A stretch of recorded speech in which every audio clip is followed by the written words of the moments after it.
have the latest teaser from the Nikon Z9, and it shows us not just a hint of something, but definitively something absolutely massive.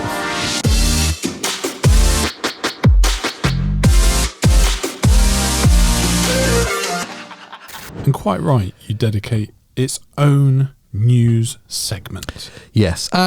Let's be honest. We've been rough on Nikon. Well, they've been rough on themselves. They haven't given us anything for a very, very long time. That's true. That is true. And the Z9 has been something of not just the elephant in the room, but the gigantic mammoth in the room. It's got to be on version 2 and still not totally been revealed yet. Exactly. Yeah. Version 1 we saw at the Olympics. It was held together by tape. With gaffer tape, yeah. Version 2, yeah, we saw behind the camera the other day. Yes, in some kind of studio. Articulating screen. Yeah, articulating screen. That was good. Yeah, that was quite exciting. Not Thank massively. you for sharing. Yeah, it wasn't like I'm going to dedicate a whole show to it exciting. No. It was like, oh, it's got an articulating screen. That's cool. But to get a whole show, you've got to do something big. I'm looking forward to it. Yeah. They did something big. Yeah. So they released their second teaser trailer yesterday. I got to be honest, AJ. Yeah. I watched it. Yep. And I didn't really think anything more of it. In fact, I saw the first one and went, wow, articulating screen. Yeah. I watched the second one. Yeah. And went, watch out for the lions. Yeah. So it was on a safari. And we did get to see, again, the camera from some different angles with some different lenses on it being used in different ways. Tripods, long lens handhelds, has obviously got some good stabilization. But us real nerds picked up on something really obvious. You did. Yes.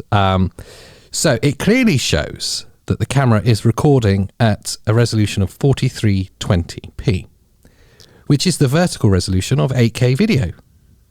Which is impressive. Yes. They've taken a long time to Yeah. come out with this camera. Yeah. And when they come out with 8K, Yes. okay, all right, you're forgiven. Yeah, well, yeah, so for those of you who don't know, 8K is 7680 by 4320. That's the size of the resolution, the amount of pixels in each direction. Okay, there's a line where you risk boring people. Oh, but okay. Yeah, okay. You're sailing close. Yeah, I'm just, skirting on the too much technical information, Yeah. not enough stupidity. Okay. Is that what you're saying? Just be mindful. Okay. Yeah, so we knew that this camera was going to be able to record 8K. Nikon themselves said that, but this is the first time we've seen it. What was really exciting, when you now see that camera was recording at 4320, at the start you can see that it's recording internally. So there's no external recorder happening. There's no rig. It's just the camera and a lens. And a beautiful lens. That's it. And a young lady. But I don't think that's got any relevance to it. No. Well, it's just got some appeal to it. It's got aesthetics on its side. Watch out, lion. You can see right at the start there's a shot of the back of the camera whilst it's starting recording. You can see that it's recording with no rig and that it's recording internally, and it's giving you an hour and something left on the recording time with the internal memory card. That's exciting. What it then goes to show is a close-up of the back of the screen whilst it's recording video at different timestamps. The first one being 29:59 going over into 30 minutes. Significant. Very significant, you're right. So firstly, that eclipses the record time limit set by the EOS R3 at 8K video, which could only do like 15 or 20 minutes before overheating and it shut down. Yeah. So it's already better than that for record time anyway. And also significant for the DSLR world, as you would say, because of those EU tax brackets. Of 29.59. Yeah. If you go over, you're now deemed to be a camcorder. Yes. A video camera. Video camera, yeah. And technically exposed to greater tax.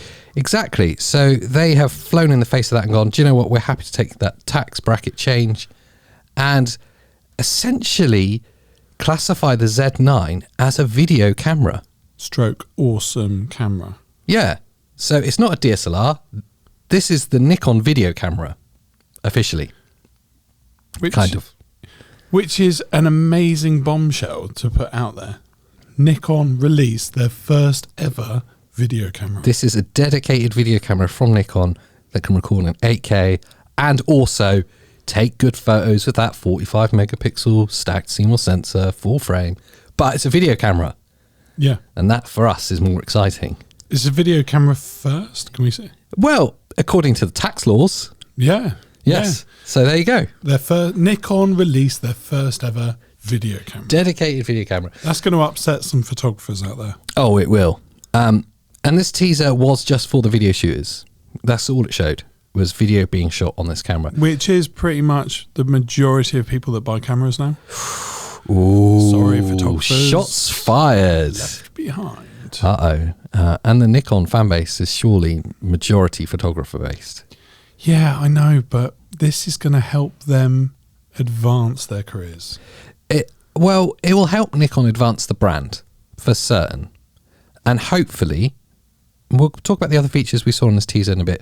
Hopefully that this camera will trickle down to the lesser models as well, because this is obviously their flagship. This is sure. The top of the tree, most expensive, most feature-packed camera for professionals. So hopefully some of these great bits of technology advancement that Nikon have made will trickle down to the less expensive cameras, and we'll see more Nikon users re-entering the market. I hope so, because I do love the brand. I think there are a couple of big brands that have always been about, of which you would definitely consider Nikon to be one. Yeah. Everyone else is relatively insignificant in the photography world. Historically, yeah. I'd say if you use a DSLR, Yeah. then you're a photographer. Yes. And then you're in one of two camps, Canon or Nikon. Yeah. Sometimes we talk, but very briefly. The Nikon ones always have a lanyard. You can tell them a mile off because of the Nikon lanyard. You've got your own strap going And on. it's got an auditory cue as well, the rattle. And you want everyone to know that's what I shoot with. Nikon. See, it says it. It's got a level of prestige that goes with it. Then the world of YouTube created vlogging and everything that came with it that's video based. DSLR filmmaking. Yeah. And we disrupted that beautiful world of Canon and Nikon and their photographers and started using them for video. Dirty. And Nikon just fell massively behind in that because they didn't embrace that the way that Canon did. Yes. And the way that Sony just took a march on it. And that's it. And that's where all the other brands just went, yeah, we'll have some of that. So you want the form factor of a DSLR. Yeah. They jumped straight in there. And of course, up until that point, if you were shooting video, you were using like DV tape. Yeah. Yeah. A Canon XL1 and 2 and So stuff. to have this form factor Yeah. of a DSLR was just awesome. And of course, you caught people more natural as well because Yeah. you weren't rocking up with a big video camera. I still remember, I think it was you, taking a video with a 7D or 70D or something when it first came out. Yeah. And everyone assumed you were taking a photo. Yeah. So they'll stand there like ready to take a photo, but no, Pete's there videoing them. Yeah. So, yeah, it's been a very quick change. I would say it's going to be like 7-8 years that it's really rapidly changed. And Nikon have been left behind. But what we're seeing in this teaser is them playing catch up massively and greatly so. Well, certainly running into the lead with what we're seeing so far. Yeah. It makes it very exciting to find out all of those stats that could be where it falls short.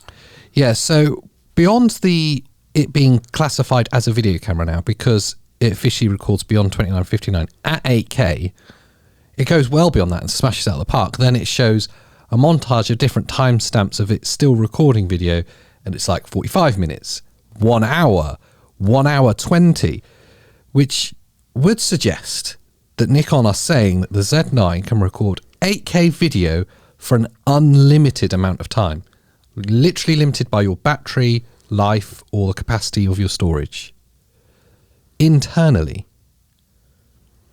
That gets me excited to get hands on. Yeah, 100%. That is exciting. And that's the first time I can say I'm truly excited by the Z9. When before it's been, I hope this is a good camera for Nikon's sake. Yeah. Now I'm excited to see this camera for my own sake. Yeah. Because it could change. Camera snobbery forever. Yeah, I would even go as far as to say is, Nikon, if you're willing to let us use this camera, I would even wear the lanyard. Too far, AJ. Too much? Well, you're going to lose fans for that. I don't really have any. Yeah, it's worth a chance. So, so Nikon, obviously you're listening. Yeah, of course. Yeah. We wait to hear from you. Yes, thanks, Nikon. So, unlimited recording time at 8K on the Z9. My question there is, what have they done to achieve that? Because, see, Canon released the EOS R3 recently. But before that, we had the R5, which was the first to reach that 8K record time. Plagued with overheating issues. You had a maximum record limit of 15 to 20 minutes, depending on the conditions you're recording in. Sony released a similar camera, but there's similar issues. Record time limits at 8K. And that is purely the physics of it. It's just a very hot process to happen, and you're stuck inside quite a small chassis. So what have Nikon done to achieve this, to combat overheating? Are they cropping? So are they recording at a crop? So not using the full frame sensor, it's punched in slightly, so there's slightly less data. Is it a really small codec? So it's actually quite data light. Or with that big integral battery grip design, have they just sussed out the heatsink so it can dissipate heat really well? The thing is, Nikon now have to send us a camera, because what you've done is you've asked all the questions that lead to, and if you want to know more, you're going to have to watch our full review. Yes. And which may or may not be coming. At this point, yeah, we've not heard back from Nikon, so... Oh, shit. But okay. yeah, great. Well, yeah. I totally agree with you. There are a lot of questions asked from what we've seen. Yeah. How have you made this happen? How is it possible? We know there's a look and feel of a Nikon camera. Yeah. Everything that you just saw in Nikon's second teaser gives us that. It's going to be exactly what we expect. But how have they changed those internals to make it deliver what we're now seeing? Yeah. And if you notice, as of yet, we've seen nothing of picture quality. No. So even though we're watching that video, you're not there going, look at the quality of that bokeh. Yeah, this short film was shot with Nikon Z9. That's it. Nothing yet. Yeah. The shots from the of the Z9 recording were captures of the rear panel. So even that is not indicative of how it looks. So yeah, you're right. We've not seen anything from it. So no way of knowing what they've done to achieve this. But I just want to throw in, what if they've added some kind of stabilization as well? I think, now that's interesting. I think they have. And I think the trailer actually is telling us that. She's shooting with what looks like a 200mm lens, possibly. Maybe for handheld. There's one point where you see it rested, and another point where you see it on a tripod. Yeah. But the first few shots, she's handheld. She's inside of the Jeep, handheld. She's stood in the field, handheld. So we've already seen the articulating screen from the first teaser. Yeah. Which kind of indicates that you're going to be holding it below you, or holding it above you, or holding it to the side of you. So I think the stabilization's in there. I think it will be I think it will be on par with Fuji, the sensor shifting stabilization, but it'll have to be with the Nikon lenses, I would imagine. Nikon are quite a closed shop with their stuff. Yeah, great stabilization. That's what it's hinting at. Unlimited record time. That's what it's telling us. The rumours suggesting that we are going to see around a £6,000 price tag on the Z9, which is the same as all the other flagships. And is now confirmed as mainly tax. Yeah, because it is a video camera. And also we're going to see, they always said the end of this year, so likely November. So they'll get some Christmas sales. Which would be incredible if they can get it in stock. If they don't have supply chain issues, we'll definitely see it by November.